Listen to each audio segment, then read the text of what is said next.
अस्सलामुअलैकुम, आप face to face देख रहे हैं। मैं हूं मोहम्मद अकबर बाजवा। आज साल 2023 का आखिरी दिन है। 2023 जो पूरा साल गुजरा बहुत से अपहीफल्स का साल रहा। पाकिस्तान में एक अनयूजुअल साल था और ख़ास तौर पे अगर इकॉनमी की बात की जाए तो पाकिस्तान बाकायदा डिफ़ॉल्ट के बहुत करीब आ गया इस एक साल के अंदर। आगे का मामला क्या होगा, सियासत क्या रुख इख्तियार करेगी, सबसे पहले ख़ास तौर पे इकॉनमी, ये दोनों चीज़ें जुड़ी हुई हैं। तो हम कुछ आज जिन लोगों से बात करेंगे, जिन मेहमानों को हमने मदऊ किया है, वो इस हवाले से होगी कि आने वाले साल 2024 के अंदर हमारी इकॉनमी और हमारी सियासत ख़ास तौर पे, क्योंकि इन दोनों का आपस में रब्त काफ़ी है, ये क्या शक्ल इख्तियार करेंगे, किधर को जाएंगे। क्योंकि हर बंदा ये जानना चाहता है कि इस कदर शदीद महंगाई से उसकी जान छूटेगी या नहीं छूटेगी। खाकान नजीब साहब हमारे साथ मौजूद हैं, माहिर मईशत हैं। थैंक यू खाकान साहब, आपने टाइम दिया। अब 2024 के अंदर ऑल आर होपफुल, हमें उम्मीद है कि इलेक्शंस हो जाएंगे। इलेक्शंस के बाद ज़रा बेहतर शक्ल नज़र आएगी कि क्या रुख हमारी इकॉनमी इख्तियार करती है। लेकिन जिसकी भी हुकूमत आए, फंडामेंटल्स तो अभी तक हमारे बिल्कुल चेंज नहीं हुए। मुझे लगता है हमारी तो खैर कम इल्मी है इसमें, आप हमें गाइड कीजिए कि इसी तरह से चलता रहेगा मामला, कुछ ज़्यादा बेहतरी के चांसेस तो नहीं है 2024 में। बिस्मिल्लाहिर्रहमानिर्रहीम। अकबर साहब, जो 2024 है उसके पहले 6 माह पाकिस्तान में 3 बहुत इंपॉर्टेंट ट्रांजिशंस होने जा रही हैं। पहली ट्रांजिशन 8 फरवरी को शुरू होगी, जिसमें पाकिस्तान एक लॉन्ग टर्म पॉलिटिकल सेटअप में जाएगा। लेट्स होप कि ये स्मूथ हो। इसके बाद बहुत ही इम्पॉर्टेंट काम जो आने वाली हुकूमत को करना है वो है कि पाकिस्तान की ट्रांजिशन करनी है from a stand by arrangement, जिसमें पाकिस्तान IMF के साथ अभी है, इनटू एन EFF, एक एक्सटेंडेड फंड फैसिलिटी जो 3 साल की होगी। ये डिटर्मिन करेगी स्मूथ ट्रांजिशन अगेन कि क्या हम पाकिस्तान की जो नेसेंट सी एक स्टेबिलिटी सी है उसको मेंटेन कर पाएंगे कि नहीं। और तीसरी ट्रांजिशन जो पाकिस्तान की होने जा रही है वो है कि एक बजट देना है, और वो नहायत ही रिफॉर्म ओरिएंटेड बजट होगा तो पाकिस्तान का जो मालियाती खसारा है वो संभलना शुरू होगा। और इस 3 ट्रांजिशंस के बाद 2024 ऑनवर्ड्स डिटर्मिन होगा कि क्या हम ये जो इनिशियल मैक्रो स्टेबिलिटी के कुछ साइंस हैं इनको वाकई ट्रांजिएंट रखेंगे या हम इनको ले जाएंगे इनटू लॉन्ग टर्म ग्रोथ, और अपने फंडामेंटल मसाइल्स जो क्या हैं, पाकिस्तान का ग्रोथ आर्किटेक्चर है उसको दुरुस्त करना है। खान साहब, बिजली, गैस, ये और आगे फिर अगेन वही आप जो IMF की भी मैं बात कर रहे हैं, इनमें कुछ रिलीफ आवाम को कहीं पे मिलेगा। जो आपका एक्सचेंज रेट है ये कहीं पे स्टेबल होगा, यहीं पे स्टेबल रहेगा, ऊपर नीचे जाएगा, क्योंकि उससे भी बहुत फर्क पड़ता है महंगाई पर। दुरुस्त कह रहे हैं आप। महंगाई का बहुत ताल्लुक एक्सचेंज रेट से इसलिए है कि आप की जो इंपोर्ट है वो 25% है तकरीबन आपके GDP का। आपकी इनपुट्स, आपकी एनर्जी, आपकी बहुत सा रॉ मटेरियल, ये सब इम्पोर्टेड है। सो चूँकि ये इम्पोर्टेड है तो रुपए की कदर जब कमज़ोर होती है तो बहुत बड़ा असर पड़ता है। रुपए की कदर को मुस्तहकम रखने के लिए, या वो जिस तरह की जायरेशंस आ रही थी जो 260 से 280 से 300 315, अगेन आप देखिए तो फंड का जो प्रोग्राम है उसने इसको एक इस्तेहकाम बख्शा, और फिर जो एडमिनिस्ट्रेटिव मेजर्स लिए इस्टेब्लिशमेंट ने उसकी वजह से 310 315 से वापस 281 के करीब हमने 2023 को क्लोज किया। सो अगर ये 3 ट्रांजिशंस आप स्मूथली करेंगे तो आपके ज़र मुबादला के ज़खायर कंफर्टेबल रहेंगे, और आपका अगर मालियाती खसारा कम होगा तो सबसे बढ़ के ये इन्फ्लेशन को इम्पैक्ट करेगा। बुनियादी बात है जो खाकान साहब आप कर रहे हैं। सबसे पहले ट्रांजिशन की जो आपने बात की 8 फरवरी को जो इलेक्शंस होने हैं यहाँ पे, वो स्मूथ होंगे, वो कह लीजिए कि जितने गैर मुतनाज़े होंगे उसका डायरेक्ट इम्पैक्ट हमारी इकॉनमी पर आएगा। आप ने ये भी फरमाया ना। दुरुस्त। पॉलिटिकल इकोनॉमी जो है वो तो डिफाइन करती है ना लार्जर इकोनॉमिक एंड सोशल जो आर्किटेक्चर है मुल्क का, इसमें तो कोई दो आ रहा नहीं। बट मैं एक अगर let me be a little open and से दिस अकबर कि कुछ चीज़ें तो डिफाइंड हैं पाकिस्तान में। अब मेरा नहीं ख्याल कि कोई भी आने वाली हुकूमत बहुत ही ऑफ द ट्रैक जाएगी। उसकी 2 वजूहात मैं आपके सामने रखता हूँ। एक तो यह है कि मुल्क SIFC के एक फ्रेमवर्क में चल रहा है, और वो framework largely whole of government approach को इस वक्त डिफाइन कर रहा है। ये पीडीएम की गवर्नमेंट जाते हुए खुद तय कर गई थी। अगर तो आने वाली हुकूमत इसको डिसमेंटल कर दे, जो कि मुझे नहीं होता हुआ दिखाई दे रहा, तो यही फ्रेमवर्क है जो डिफाइन करेगा। और अकबर दूसरी चीज़ ये है कि आप लार्जली फंड के प्रोग्राम में होंगे, और जब आप आईएमएफ के प्रोग्राम में वापस आ जाएंगे तो वो आपको क्वाइट स्ट्रेट जैकेट में रखेगा। इसलिए अब मैं जो बहुत इंपॉर्टेंट आपके साथ बात करने जा रहा हूँ वो ये है कि ये तो वैसे खाकान साहब जैसे कोई फर्क नहीं पड़ता, बात आपकी बिल्कुल दुरुस्त है, क्योंकि इनिशिएटिव भी वो आर्मी चीफ साहब का है और कोई खास फर्क नहीं पड़ता, जो भी हुकूमत आ जाए उनको लेके तो इसी को चलना पड़ेगा। जो तकरीबन जो प्लान और जो मॉडल इस वक्त इकोनॉमी का है, सिर्फ एक मामला और वो ये कि आगे हम अपनी इंडस्ट्री बेहतर कैसे कर सकते हैं, रेमिटेंस हम बढ़ा कैसे सकते हैं, प्रोडक्टिविटी हम कैसे बढ़ा सकते हैं, जो कि बड़ा एक मसला है। वहाँ पे कुछ छोटे छोटे कुछ चेंजेस, बाय एंड लार्ज तकरीबन तमाम हुकूमतें, आप ये भी फरमा रहे हैं कि जो भी आएगी वो एक मॉडल जो बना हुआ है उसी को लेकर कैरी ऑन करेंगे। आई थिंक यही है। देखिए, अब इसमें अगर आप चाहते हैं कि कोई बेहतरी की गुंजाइश पैदा करें तो आने वाली हुकूमत जो है ये डिपेंड करता है वो कितनी वेल प्रिपेयर्ड आती है। अकबर, यहाँ भी let me be honest with you and let me be a little open. अगर मैंने एक बात ये कही है तो आप अगर आईएमएफ के साथ नेगोशिएशन में बेहतर प्रिपेयर्ड होके आ रहे हैं, लेट से you bring in a team जो कि बहुत स्मार्ट हो। हमने 2013-16 का प्रोग्राम, और मैंने एंकर किया है वो program in the core team, तो हम बहुत प्रिपेयर्ड थे। That is the only program ever completed in Pakistan. आप बहुत प्रिपरेशन के साथ आइए, आप बता दीजिए कि होम ग्रोन प्लान क्या है आपका आईएमएफ के साथ। मैं अभी आपको बता देता हूं, 3 चीजों पे प्रोग्राम है। एनर्जी सेक्टर में जैसे आपने फरमाया, आपने क्या करना है, आप उनके सामने रख दीजिए, उन्हें कहिए यही स्ट्रक्चरल बेंचमार्क्स होंगे, यही प्रायर एक्शंस होंगे, यही क्वांटिटेटिव टारगेट्स होंगे। वो आपसे डिसएग्री नहीं करेंगे। ये तो आप नहीं रखते तो उनके 11 पीएचडी आपको बता रहे होते हैं कि आपने क्या करना है। नंबर 2, आप बता दीजिए आपने मालियाती खसारा, एक्सपेंडिचर रिफॉर्म और टैक्स रिफॉर्म क्या करना है। If you are able to tell them, they will be convinced, they are looking for your preparation. Number 3, आप बता दीजिए कि आपका जो एक्सटर्नल का खसारा है उसको संभालने का तो एक ही तरीका है ना, एक्सपोर्ट को बेहतर करना है। आपने अभी बड़ी अच्छी गुफ्तगू की,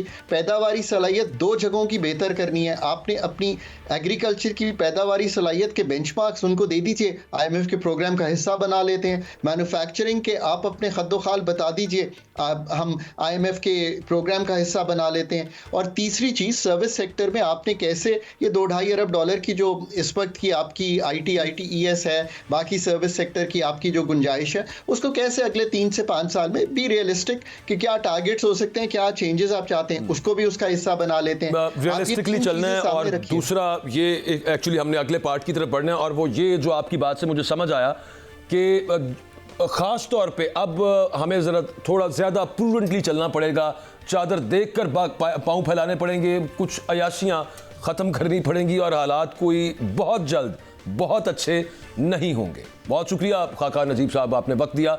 एक ब्रेक से वापस आते हैं, तो ब्रेक से वापस आके बात करेंगे कि सियासत क्या रुख इख्तियार करेगी। इलेक्शंस जो अगले साल, वैसे तो इस साल होना थे, जो अब 2024 में इलेक्शंस होंगे, वो कितना स्मूथ ट्रांजिशन होगा, क्योंकि उसके साथ जैसा अभी हमने डिस्कस किया इकॉनमी जुड़ी हुई है, मुस्तकबिल क्या होगा। इस वक्त जो एक बड़ी सियासी जमात पाकिस्तान तहरीक इंसाफ है और दूसरी तरफ पाकिस्तान मुस्लिम लीग नवाज, जिसके बारे में कहा जा रहा है कि वो हुकूमत बनाने जा रहे हैं, बल्कि वो खुद कह रहे हैं कि हमारी बात हो गई है। ब्रेक के बाद हम भी बात करते हैं इस पर।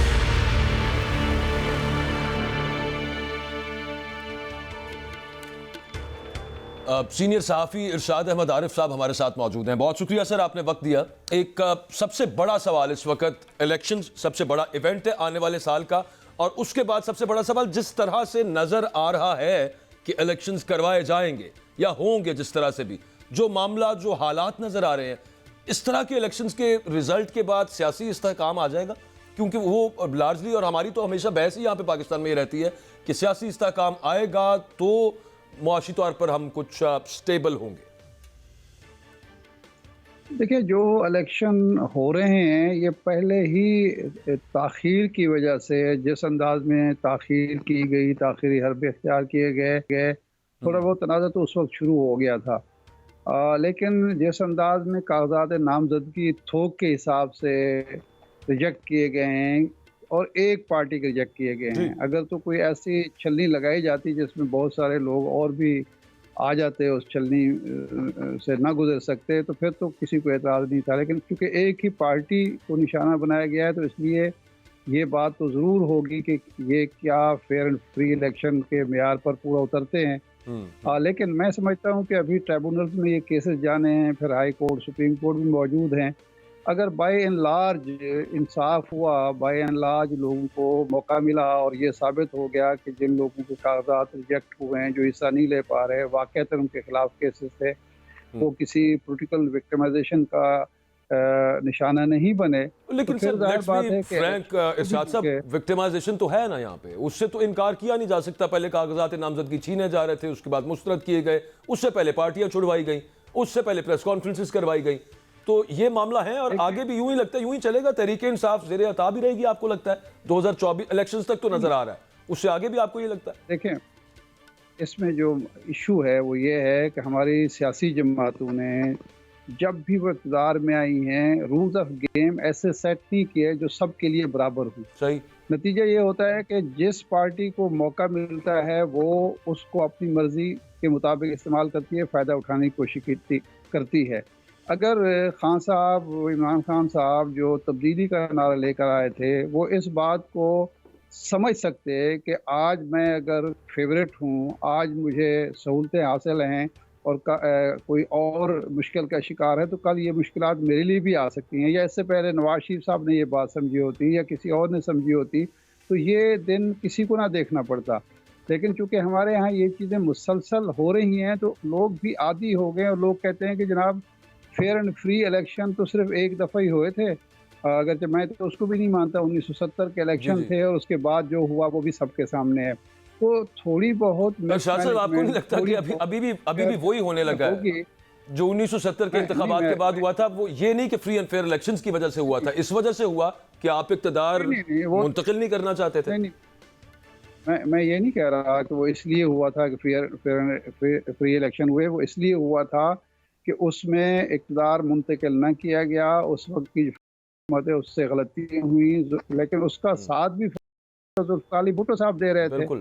एक सियासतदान तो उसमें इन्वॉल्व हो गया था। आज भी सूरत हाल जो है वो ये है कि सियासतदान इन्वॉल्व है, लेकिन सियासतदानों ने अपनी क्रेडिबिलिटी नहीं बनाई कि वो अगर किसी वक्त ये कहें कि जी मेरे साथ ज्यादती हो रही, तो लोग कहें कि जी ये कोई पहली दफ़ा हो रहा है। ये मेरा पॉइंट ये है। तो अब मैं अर्ज कर रहा हूँ कि अगर ट्राइब्यूनल्स के, हाई कोर्ट, सुप्रीम कोर्ट के फैसलों के बाद लोगों को ये नज़र आता है कि बहुत हद तक मामला ठीक हो गए हैं और इलेक्शन डे पुरअमन तरीके से गुजर जाता है, तो मेरा नहीं ख्याल कि लोग उसके नताइज को ना माने या स्टेबिलिटी ना आए। अब ये अगली हुकूमत पर होगा जो भी इक़्तिदार में आएगी कि वो क्या स्टेबिलिटी लाना चाहती है या वो उसी तरह सिर्फ इरशाद साहब, एक बड़ी जमात इलेक्शंस में हुई ही ना तो वो ठीक है, बाकी तो सारे रिजल्ट मान के बैठ जाएंगे।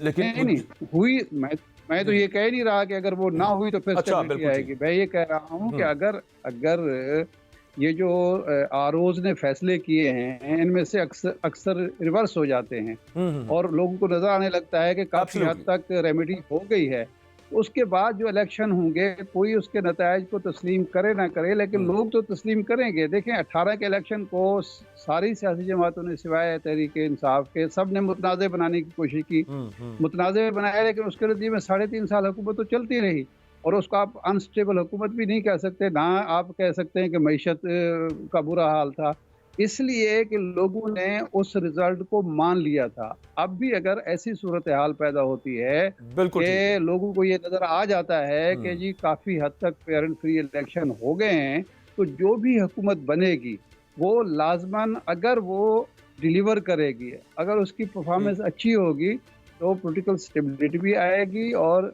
जो इकोनॉमिक इश्यूज हैं हमारे वो भी लाजमन हल होंगे। लेकिन अगर अगली हुकूमत ने भी वही रवैश जारी रखी जो पहली हुकूमत ने रवैश जारी रखी है कि सिर्फ इंतकाम अपनी अगली हुकूमत वाले जो वो कहते हैं हमारी बात हो गई है, उन्हीं की आ रही है जिन्होंने 16 महीने की, हमने उनकी रवैश देखी है। 16 महीने क्या थी, अल्लाह खैर करे, पाकिस्तान की बेहतरी हो यहाँ पे कोई। मैं सर एक नवाज शरीफ साहब के फ्यूचर के हवाले से एक सवाल पूछना चाह रहा हूँ। 16 महीने में और इस इलेक्शन में फ़र्क ये होगा कि 16 महीने की हुकूमत जिस तरह लाई गई थी या आई थी और जो उसके कंपोनेंट थे उसके अंदर वो पहले दिन से नज़र आ रहा था कि ये डिलीवर नहीं कर सकते।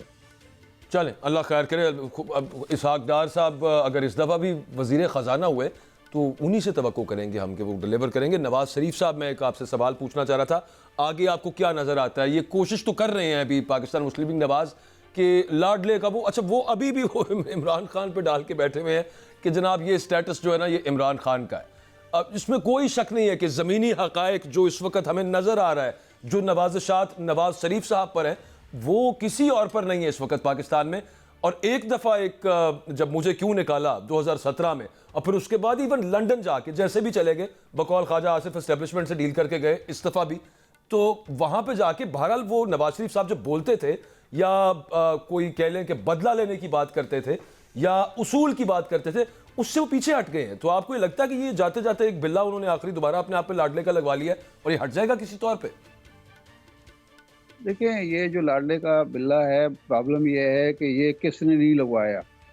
अब ये है इशू इलेक्शन के नतीज पर और वे ऑफ गवर्नेंस पर, कि अगर वो इस बिल्ले के साथ भी वो आते हैं इक़्तिदार में और इंतकाम की सियासत की बजाय डिलीवर और परफॉर्म करने की कोशिश करते हैं और मामलात को आगे लेकर चलते हैं और वो अपनी रविश जो पुरानी है वो तर्क कर देते हैं, तो मामलात दुरुस्त भी हो सकते हैं, ऐसी बात नहीं है।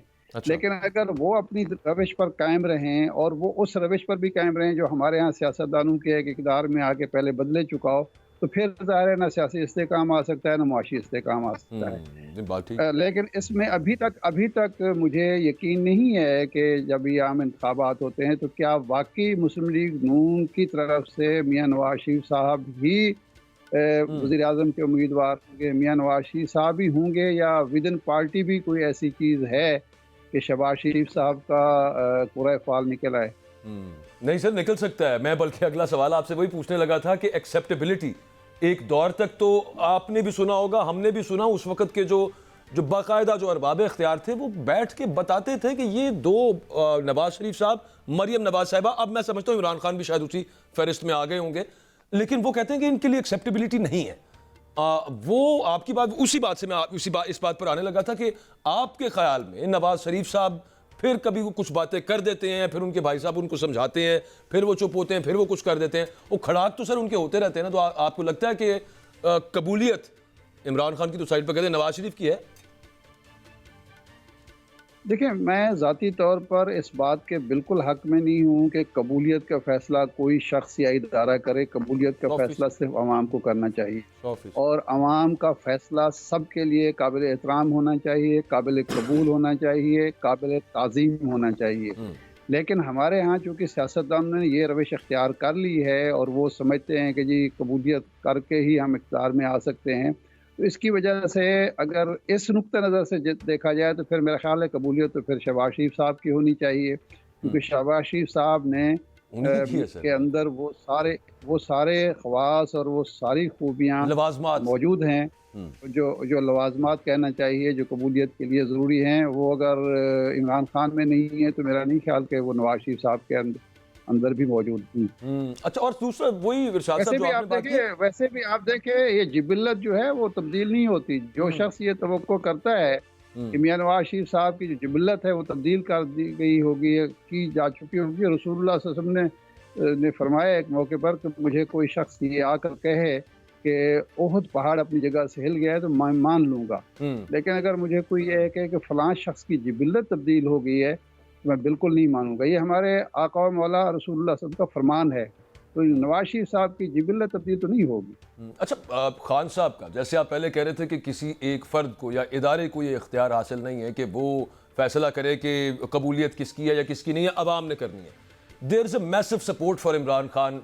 आज पाकिस्तान तहरीक इंसाफ की जब हुकूमत जा रही थी, बड़े पतले हालात थे, वो आपने भी देखे, और वो ऐसे लगता था कि जैसे अब 1.5 साल और रहते तो वैसे ही सियासी तौर पे वो काफ़ी तिया पांचा हो जाना था। लेकिन उसके बाद जिस तरह से थिंग्स टर्न्ड अपसाइड डाउन, जो आज मकबूलियत है इमरान खान की उसके बाद, और जो फैसले हैं इमरान खान के बारे में जो हमें बताए जाते हैं, नून लीग वाले बताते हैं कि ये होगा जनाब, ये होगा, वो इरशाद साहब आने वाले साल में आपको कहीं चेंज होते नजर आते हैं?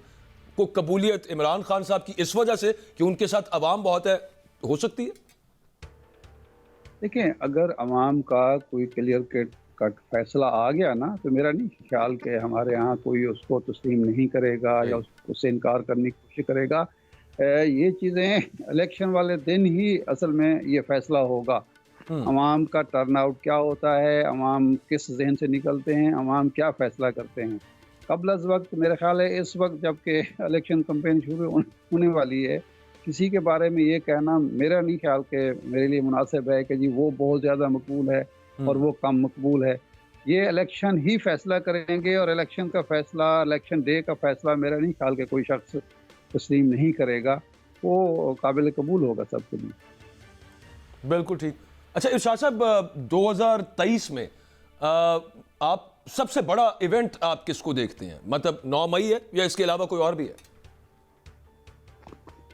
असल में देखें, जो 23 का दुनिया का सबसे बड़ा इवेंट है उसमें पाकिस्तान भी शामिल है, हम पूरी मुस्लिम उम्मा शामिल है। वो है इसराइल की गज़ा में 20,000 से ज़ायद लोगों की शहादत इसराइल के हाथों। सबसे बड़ा इवेंट है। 8,000 बच्चों का शहीद होना, हजारों ख़वातीन का अफसोस के साथ इरशाद साहब, उसका डायरेक्ट इम्पैक्ट हम पे तो नहीं है, जज्बाती तौर पे बिल्कुल है, लेकिन उसका कोई डायरेक्ट इम्पैक्ट हमारी इकोनॉमी पे या हमारी सोसाइटी पे या हमारी पॉलिटिक्स पे तो नहीं आया।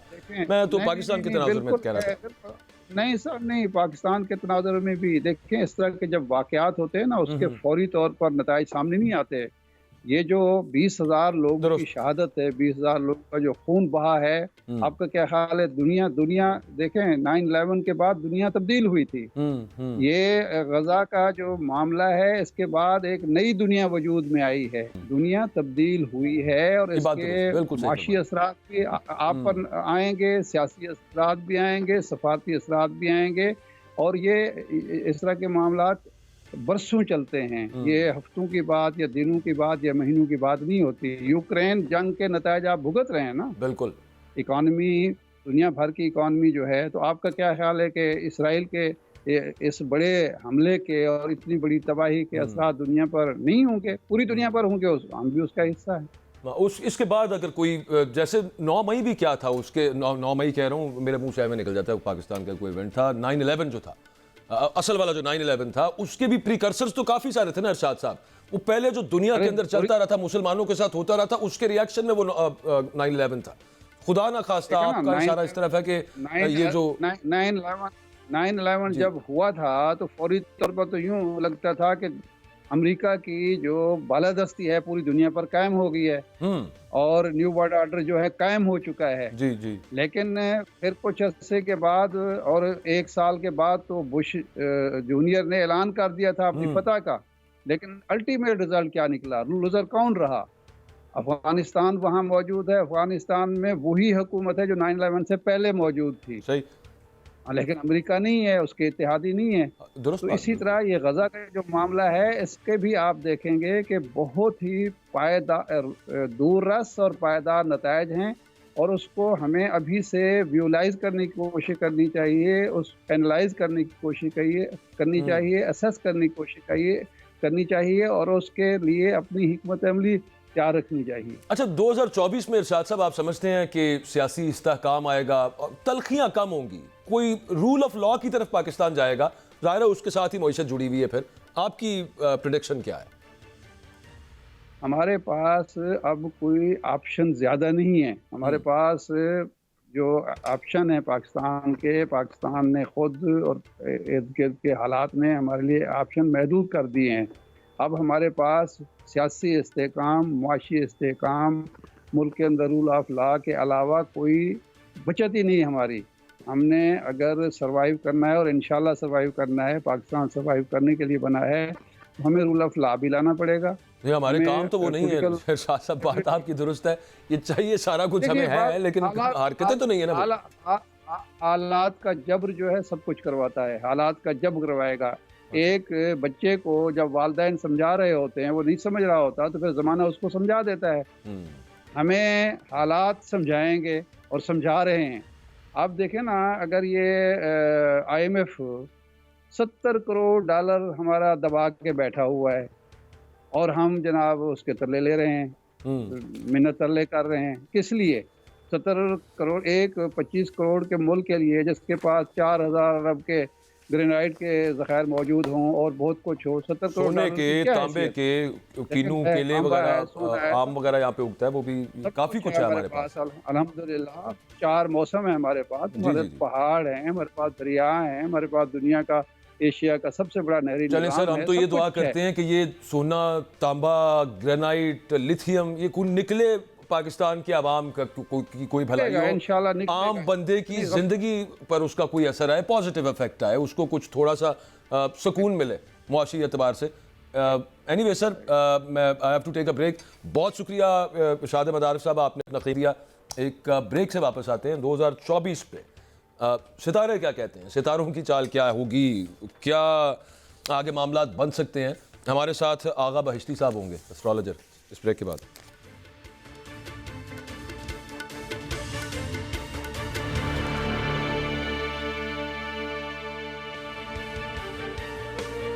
माहिर फल्कियात आगा बहिश्ती साहब हमारे साथ मौजूद हैं। 2024 में प्रेडिक्शंस, उनकी पेशगोइयाँ क्या क्या क्या हो सकता है, वो उनसे कुछ बात करते हैं। बहुत शुक्रिया आगा साहब, आपने वक्त दिया है।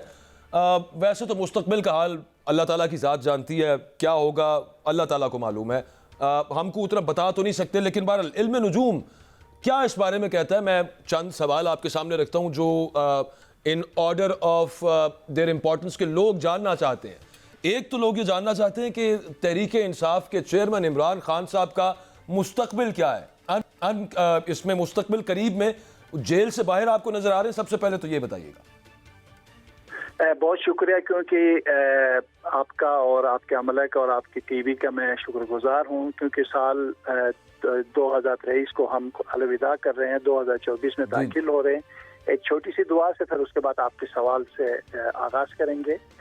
बिस्मिल्लाहिर्रहमानिर्रहीम। अल्लाहुम्मा कुल्लि वलीकल हुज्जत इब्नुल हसन सलवातुका अलैहि व अला आबाइहि फी हाज़िहि स्साअह व फी कुल्ली साअ वलिय्यन व हाफ़िज़न व क़ाइदन व नासिरा व दलीलन व ऐना हत्ता तुस्किनहु अर्ज़क तौअन व तुमत्तिअ फ़ीहा तवीला बिरहमतिका या अरहमर राहिमीन।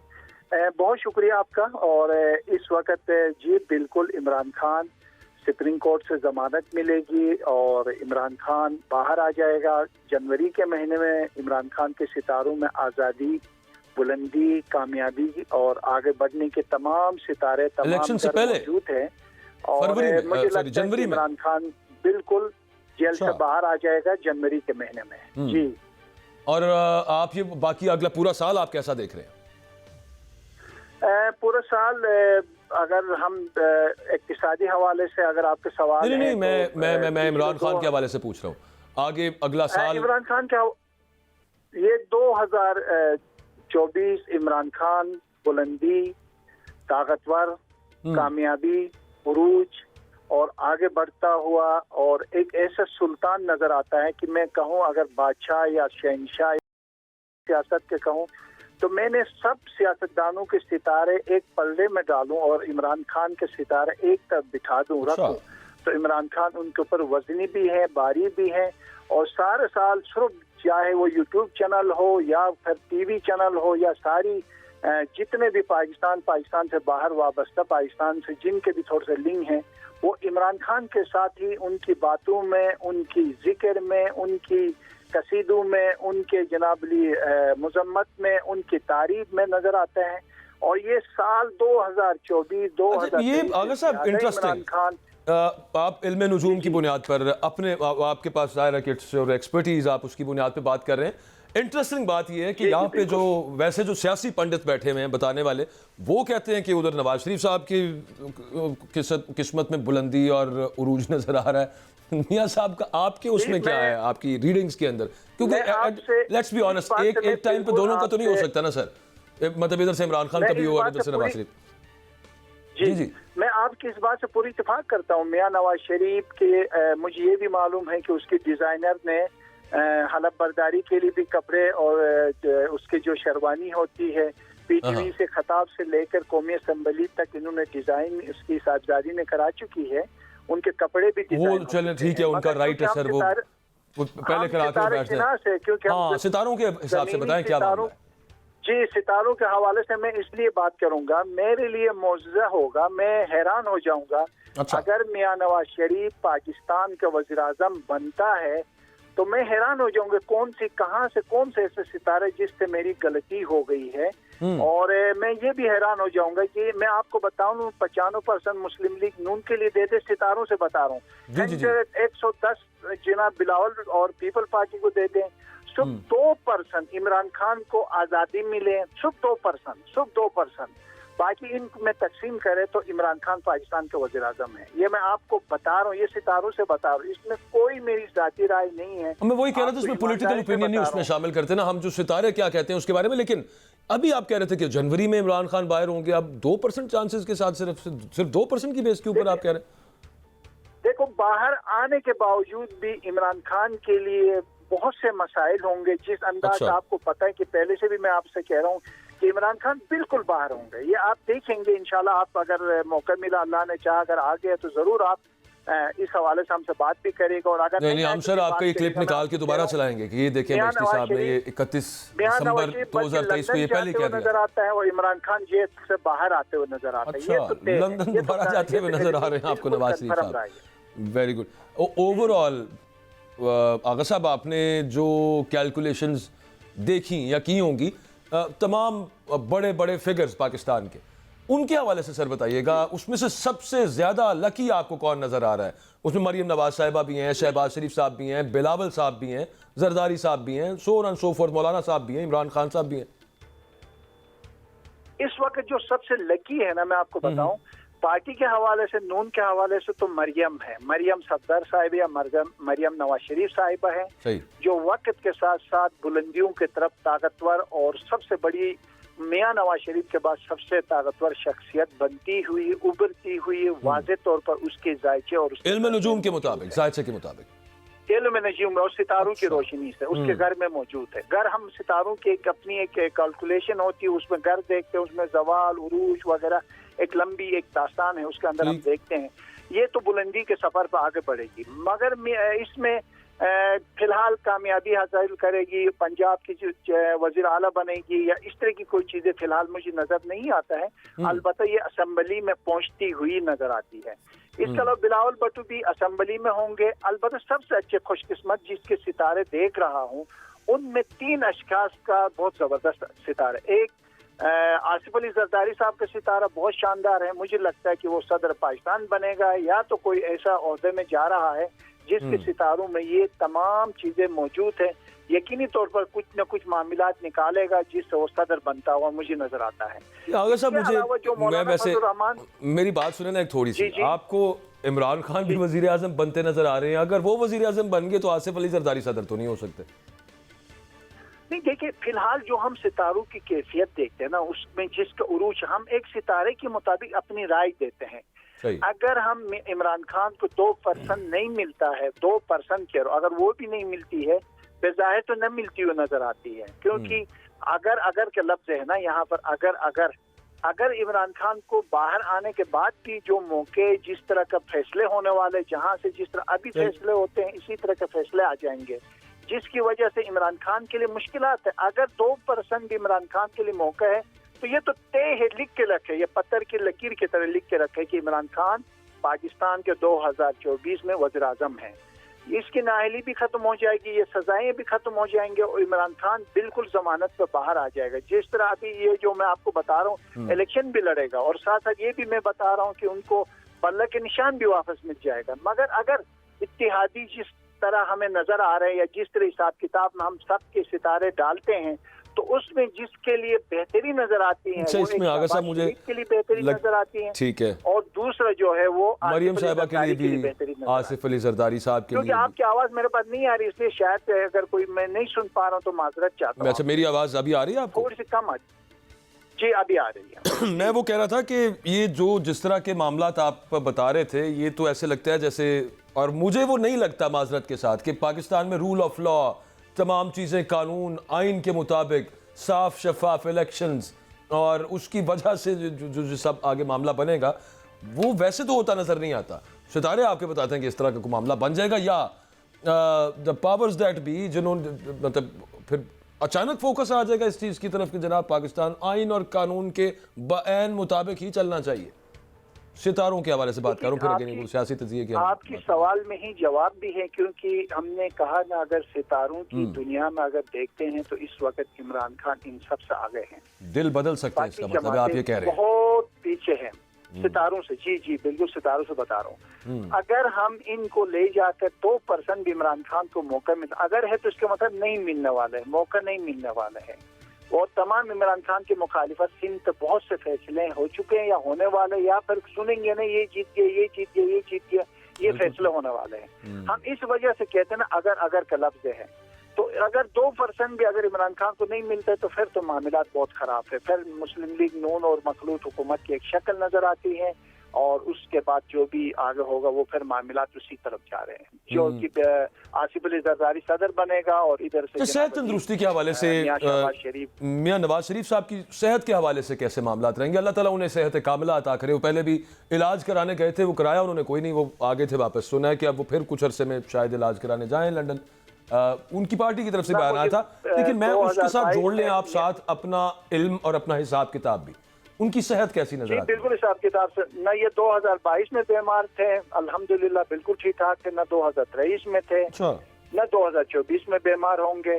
बाकी उसकी सेहत बिल्कुल खैर और आफियत के साथ है, तंदुरुस्त है, और बल्कि आप तो एक यंग जवान हो, आपसे भी ज्यादा उसकी सेहत तवन्नाई बहुत जबरदस्त है। वो कोई बीमार वगैरह बिल्कुल न है, न होगा, न हो सकता। वो बिल्कुल ठीक ठाक सितारों में एक ओहल सितारा है, उसके जायचे में मौजूद है। ओहल सितारा किसी के भी जायचे में होता है तो वो सेहत का सितारा कहलाता है। तो मुझे लगता है कि वो बिल्कुल फिट है और जबरदस्त तरीके से मौजूद रहेगा पाकिस्तान की सियासत या जहां। आमीन जी, वैसे ही रहना चाहिए, ऐसे रहना चाहिए। मैं अच्छा ये बताएं आगे साहब, 2024 में आपको या मुस्तकबिल करीब में ओवरऑल फ्यूचर के अंदर खुदा न खास्ता कोई बड़ा सानहा हादसा, बड़ा इवेंट कोई पाकिस्तान में? देखिए एक चीज थोड़ी सी, जब हम ये वैसे ये प्रेडिक्ट हो सकता है या मुझे नहीं पता, मेरी कम इल्मी है कि ये सवाल पूछा जा सकता है वैसे? जी जी नहीं बिल्कुल, ये देखिए पाकिस्तान इंशाअल्लाह खैरियत के साथ आगे बढ़ेगा। अलबत्ता एक चीज जो है वो जो हम 2023 में बहुत से वाकयात देख चुके हैं, बहुत से मसले मसाइल देख चुके हैं, 2024 में भी अल्लाह करे ये मेरी राय बिल्कुल गलत हो, ये इल्मी राय बिल्कुल सही ना हो, मैं आपसे कह रहा हूँ सब इलाही अमीन कहें, वो तसलसल मुझे मुस्तकिल नजर आता है, उसमें कोई कमी नजर नहीं आती, ये मुस्तकिल ही नजर आता है। तो इस वजह से थोड़ा सा हम परेशान हैं। सितारे शनास और जो सितारों के माहिरीन हैं वो भी कहते हैं कि पाकिस्तान के घर उसी तरह मौजूद है जो मनहूसियत के साथ, नेहस के साथ, और खुसूसन हुक्मरानों की जो मौजूदा मूवमेंट है उसके हिसाब से जब हम पाकिस्तान के जायचा और घर देखते हैं या सितारों से हम नजर दोहराते हैं तो पाकिस्तान में सेम हालात, सेम मसाइल, बल्कि 8 फरवरी के बाद मजीद पाकिस्तान में मसाइल बढ़ते हुए नजर आ रहे हैं। जी अल्लाह रहम करे बढ़ते। यहाँ पे तो वैसे हमारा तो खैर वो क्या उसे कहते हैं, मादनियात के बड़े ज़खायर हैं, वो उस पर कोई खुशखबरी नहीं है आपके यार आगा साहब? ये तो उदास कर दिया आपने। मैं आपको बताऊं सिर्फ ये गिलगित, आपको एक छोटी सी बात बताऊं, मेरे जो इलाके हैं इस वक्त चाइना ने सर्वे करके गए, सुना 4 किलोमीटर की पहाड़ के ऊपर सोना है।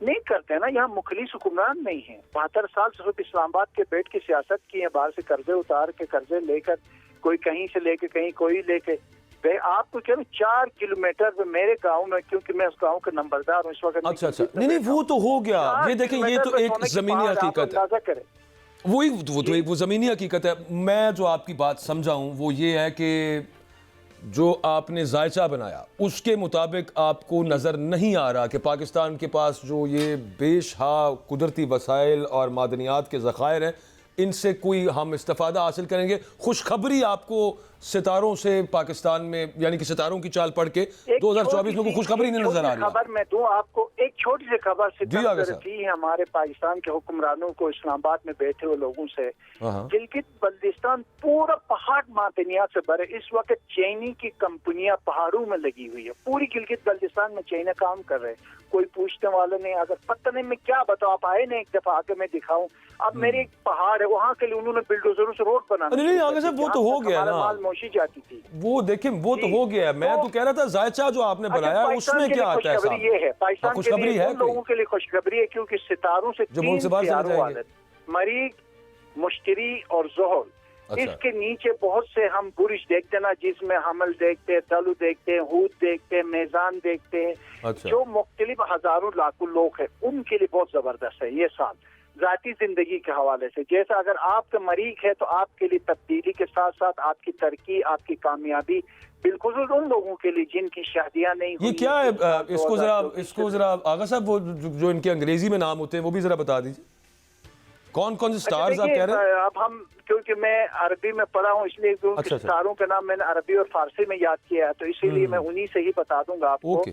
अब जैसे हम बुरुज तो आपको पता होगा, एक तलु होता है, एक जी हूद जी, होता है, एक्वेरियस एक होता है, मेजान ये है, एक सरतान है, जुपिटर है। और ये जो मुख्तलिफ जो नाम है जिसके मातहत हम एक सियारे के नीचे देखते हैं। इस सियारे बिल्कुल के ठीक। नीचे 5-4 सितारे या बुरुज बैठते हैं। उस बुरुज के हिसाब से जब हम हिसाब किताब लगाते हैं तो 3 सितारों वाले या 3 सियारों वाले, इनके लिए ये साल 2024 खुशबख्ती, जिनके सफर के इरादे हैं, हज गुड लक उम्रह के इरादे हैं, ये ज्यादा या बिल्कुल जिनके ठीक है। वीजे आने वाले उनके लिए गुड लक है जी। ले जी, ये देख ले, मरीख, मुश्तरी और जोहल आपने बताया कि जिनके जी, ये जी, उसके हाँ, माते वो हैं। अंग्रेजी जी, आप खुद ही चेक कर लें जी, ट्रांसलेट करके, वो जिनके ये साइंस हैं वो उनके लिए खुशबख्ती का और उनके लिए अच्छी गुड न्यूज़ का ये साल हो सकता है। अच्छा आगा साहब, ये फरमाइएगा कि आपको आर्मी चीफ साहब सईद आसिम मुनीर साहब, उनका जायजा आपने स्टडी किया? जी बिल्कुल किया। कि मैं आपको बताऊं कि ये जो निगरान सेटअप आया पाकिस्तान को अगर डिफॉल्ट होने से निकाला है तो खुदा की कसम एक ही शख्स है। शहबाज शरीफ की जो सितारे इतनी खराब सितारे थे ना, मैंने भागने का फैसला किया था जब चीफ आर्मी स्टाफ का मैंने सितारे देखा, जो कि हमारी देखो अफवाज पाकिस्तान हमारी रेड लाइन है, हमारी बैक बोन है, हम इनकी हमारी इसमें तो कोई डाउट नहीं है, वो एक्स्ट्राऑर्डिनरी एफर्ट्स उस तरफ से ना होती। मैं आपको बताऊं, अल्लाह की कसम मैं आपको सितारों से बता रहा हूँ, जब मैंने चीफ ऑफ आर्मी स्टाफ के सितारे चेक किया तो फिर मैंने कहा नहीं, पाकिस्तान अब डिफॉल्टर भी नहीं होगा और पाकिस्तान जो डॉलर की स्मगलिंग हो रही थी, मुश्किलात थे, महंगाई थी, ये सब रुक जाएंगे। पाकिस्तान जो है वो मुश्किलात से निकलेगा। अगर आज तक पाकिस्तान जो भी हम देख रहे हैं, महंगाई को कंट्रोल हुई है, जो हालात में बेहतरी आई है इक्तिसादी हवाले से, बहुत से फैसले हुए आलमी सतह पर, जो कर्जे या पैसे या IMF आई है, तो अल्लाह की कसम खा के कह रहा हूँ मैं आपसे, अल्लाह को गवाह बना के कह रहा हूँ, सुख चीफ ऑफ आर्मी स्टाफ के वजह से हुआ है। बाकी तो ये जो निकम्मा जो हमारे, मैं कहता हूँ ना, इनको अल्लाह ताला आगा साहब पाकिस्तान की खैर करे। और जाहिर है कि डायरेक्ट फ्यूचर पाकिस्तान का बड़ा इदारा और उनके चीफ के साथ जुड़ा हुआ है, और बड़ी खुशी की बात है कि उनके जो स्टार्स हैं, उनके जो आगे उसमें जो पेशगोई है वो अच्छे आप उसमें पढ़ रहे हैं, जो भी खैर ये मामलात हैं। मुझे सिर्फ आखिरी चीफ जस्टिस साहब का भी बता दीजिएगा, काजी फायज ईसा साहब, बात है कि जिससे पाकिस्तान बेहतर होगा जी। काजी फायज ईसा साहब का भी बता दें सर। और उसके लिए भी ये जो 2000 जाती जिंदगी के हवाले से, फायदे के हवाले से तो ठीक नजर आता है। सितारे अच्छी खबर नहीं सुनाते चीफ जस्टिस, मुतमिन नहीं। बिल्कुल ठीक है। काजी फायज ईसा साहब के लिए बैड न्यूज़ थी ये। प्रोग्राम का वक्त ख़त्म हो गया है, इंशाल्लाह आपसे अगले साल मुलाकात होगी, यानी कि अगले प्रोग्राम में नेक्स्ट वीक। अल्लाह हाफ़िज़।